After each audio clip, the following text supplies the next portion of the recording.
Sir, ஒன்றிய அரசினுடைய சுகாதார திட்டம் சிஜிஎஸ்களுக்காக நிர்ணயிக்கப்பட்டிருக்கூடிய கட்டணம் மிக குறைவாக இருப்பதால் தமிழகத்திலே சென்னை உட்பட பல்வேறு முன்னணி மருத்துவமனைகள் இந்த திட்டத்திலே சேர்க்கப்படவில்லை.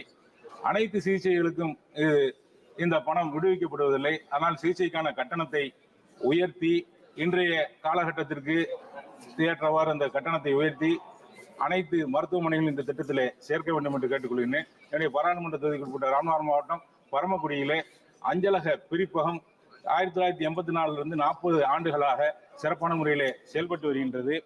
அதை இப்போது மதுரையோடு இணைப்பதாக அறிவிக்கப்பட்டிருக்கின்றது.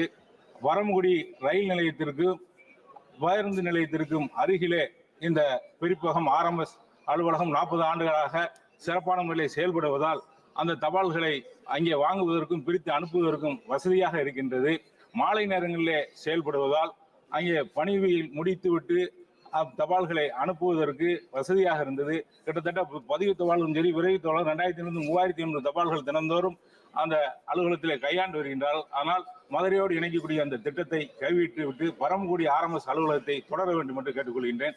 என்னுடைய பாராளுமன்ற தொகுதிக்கு உட்பட்ட ராமநாதபுரம் மாவட்டம் பாம்பனிலே புதிதாக அமைக்கப்பட்டிருக்கூடிய ரயில்வே மேம்பாலத்திற்கு முன்னாள் குடியரசுத் தலைவர் APJ அப்துல் கலாம் அவருடைய பெயரை வைக்க வேண்டும் என்று அந்த மாவட்ட மக்கள் தொடர்ந்து கோரிக்கை வைத்து வருகின்றார்கள். இந்தியாவினுடைய முன்னாள் குடியரசுத் தலைவர் ஏவுகணை நாயகன் என்று போற்றப்பட்டவர், இந்தியாவுடைய நன்மதிப்பை உலக அரங்கிலே உயர்த்தியவர். அவருடைய பெயரை புதிய பாம்பன் பாலத்திற்கு வைக்க வேண்டும் என்று கேட்டுக்கொள்கின்றேன். நன்றி. ஸ்ரீ